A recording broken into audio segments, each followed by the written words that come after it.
কি গো? এটা ঝিনুক। ঝিনুকের ঝাল রান্না করব, খেয়ে একবার দেখবি, পুরো মাংসর মতো খেতে লাগবে। তাই নাকি? এ বাবা, এইসব কি মানুষে খায়? কোনোদিন তো খাসনি, একবার দেখ না খেয়ে। ঠিক আছে, তাই আজকে বানাও। তোকে তো আমি সবসময় বলি রান্না শেখ, রান্না শেখ। ঠিক আছে, তাই শেখাও আজকে। প্রথমে জিরে আর শুকনো লঙ্কা,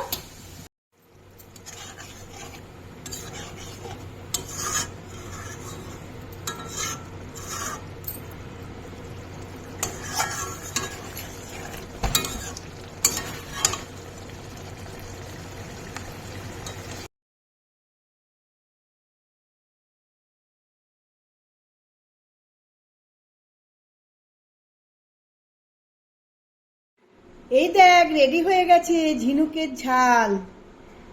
দেখ কেমন লাগে, একটু টেস্ট করে দেখ না। দারুণ দেখতে লাগছে। দাঁড়াও, দাও খেয়ে দেখি। একটু ভাত দেবো ওর সাথে। না না, আগে শুকনো শুকনোই খেয়ে দেখি।